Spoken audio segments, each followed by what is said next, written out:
That motherfucker doesn't even need melatonin. He just as soon as his head hits the pillow, he's out.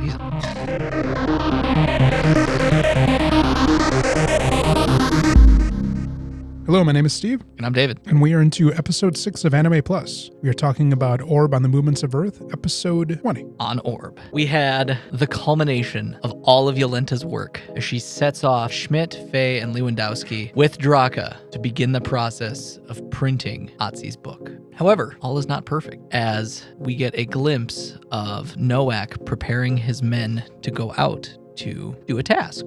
We get that little snippet and we cut back to Yolenta and she's talking with Draka, kind of explaining that her life's work is kind of now done. She did her task of making sure that this was all written out and that she has assured the movement of heliocentrism into the public sphere. In the background, however, we start to see glimpses of less strong convictions among the group. Lewandowski doesn't actually fully believe in wanting to completely remove religion from the human sphere. He reveals information about how he had a sister who was very sickly and died at a young age, and she inadvertently challenged his convictions by asking, "Why was I born?" Not having a good answer, he couldn't say anything, and she passed away before he could tell her why, and it kind of haunts him to this day. We also get confirmation that Schmidt is probably the child that we saw with the flashback murder.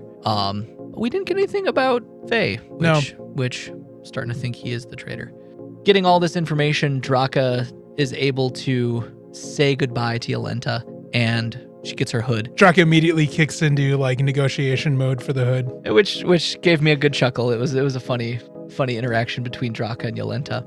And Yolenta proudly exclaims that she loves heliocentrism and that she's done. She did it. She did what she needed to do. Don't forget about the vial. And yes, she gives a vial to Draka, which is supposed to be sent out after they publish the book. Yeah, it has a note hidden inside of it. Yep. And it's meant to be honoring Otzi's request that 10% of all profits be given to Pataki's estate.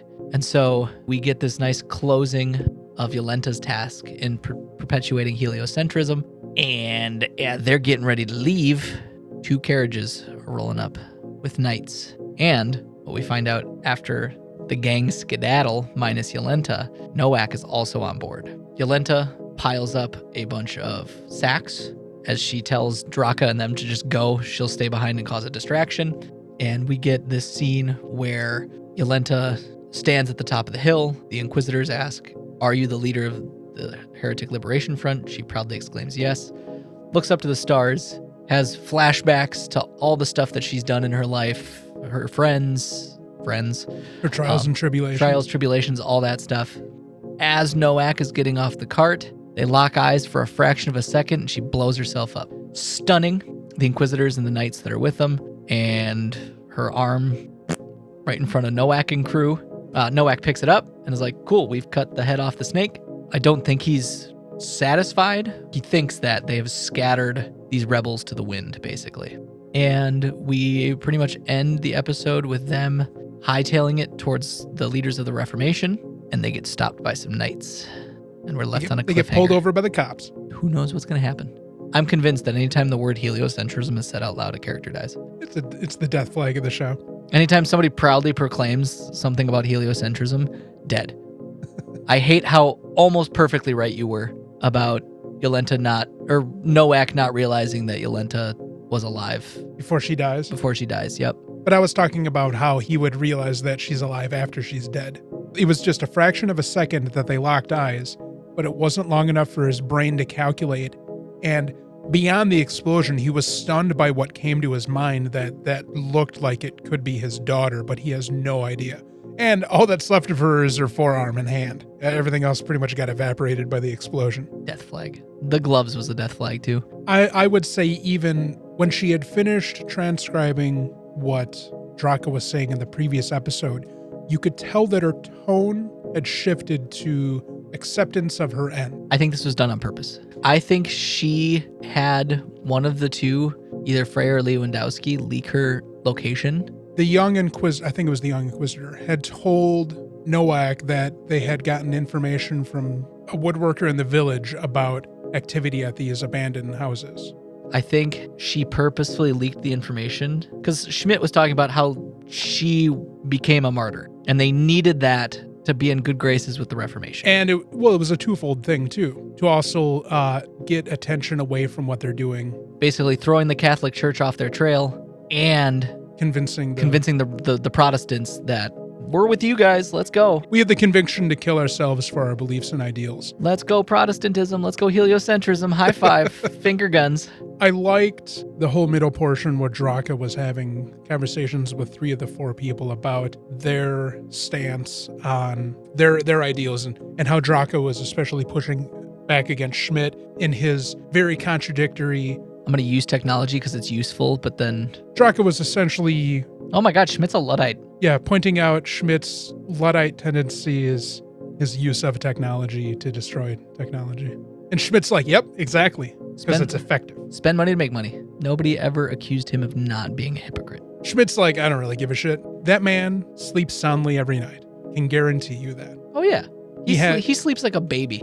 I bet he looks at himself in the mirror, like twirls his mustache before he goes to bed, kisses his reflection, and then just another day of being perfect. I could see Schmidt doing that. He's now the leader of the Heretic Liberation Front. Something tells me, though, we may not see him through the next episode. Maybe not. He might die. I'm sure we're going to get a couple more casualties to heliocentrism with this episode of Cops that's going to show up next time. The whole segment of Yolenta martyring herself at the end was so well done. It was powerful. That instant flash as Noack steps out of the carriage and looks over and their eyes lock and then... evaporated, yeah. Yeah, just rocking the top of that hill off. I do like that they tracked the arm. The arm, yeah. They could have just blew it up, cut to Noack, and then it landed. But doing the animation of it flying up in the air, too. They showed it in the midst of the explosion having detached and launched away from the site. I was really hoping that as Noack was examining the hand, that there would have been some identifying mark, like in some glint in his eye. He's unsure what to think about the entire situation because of that flash of recognition that had crept into his brain, on top of the what the hell just happened. This is some new technology that we're not really aware of. This is all a big problem. You know he knows this isn't over. Right. He's not satisfied. No, he definitely has that old man Logan vibe.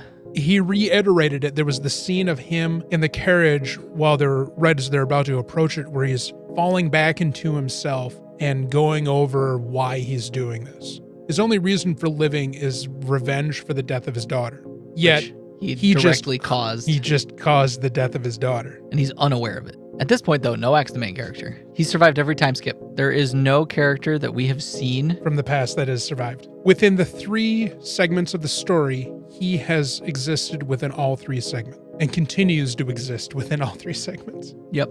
We have 5 episodes left to see how this resolves, and it's going to get really messy. It will. There is a chance that they fail. Potentially. That Draka and them do not make it out of this. I wouldn't hold it past the show to do that to us. Blue ball is like there's too many episodes left. I know. I feel like there's a chance that they fail. Probably in the next 3 episodes, we get them failing and dying. And then the last 2 episodes will be resolution up to...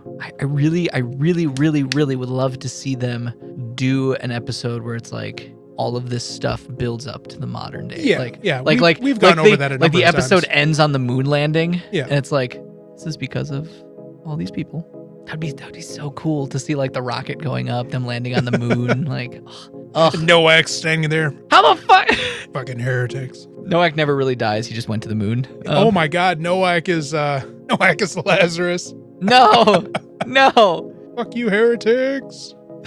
The writing is so good. I just don't know how it's going to end. It's hard to predict. I think that's one of the things that makes this show so good is it's not predictable. You can predict maybe an episode or 2 out sometimes. We had a stint here where we both have been moderately accurate with our predictions for probably the next episode or the episode after. But we don't know where it's going to go outside of those 1 to 2 episodes. Yeah. Remember? We could tune in this next week and these knights fucking just... and they're dead. And we're like, how does the story go from here? And then Chucklefuck main character number 7 goes, oh, look at this book.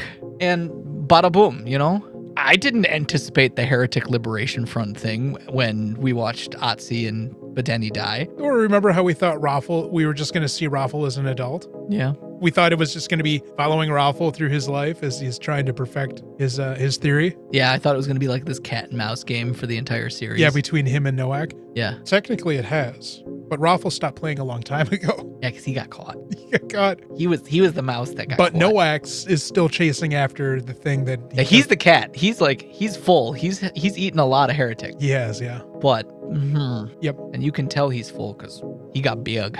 Well, thanks for listening and enjoying us on our journey as we explore this fantastic anime. Don't forget our regular series where we are reviewing 3 new shows for this season, which are Zenshu, Ubel, Blatt, and Sakamoto Days. Those episodes come out on Fridays. And we got 5 more episodes of Orb left. I now know why people tune in every week for their shitty dramas. Why a housewife will tune into Days of Our Lives every week. It's just like, This is so well written. Give me the drama. This is so right. well written. I'm just saying, I now have a show that's way better than General Hospital or Days of Our Lives. Yeah. And it's just I want to tune in every week to see what happens. I don't want it to end, but I also want it to end because I want the resolution. Do not forget to like and subscribe. Drop a comment. Let us know what you think about Orb. And don't forget to follow us on our socials. Come harass us on our Discord channel. We enjoy talking with people and debating and discussing all sorts of different things anime and anime adjacent related. Show your friends. Tell your friends about this podcast. Do it. All right. Thanks again. And we will talk to you guys next time.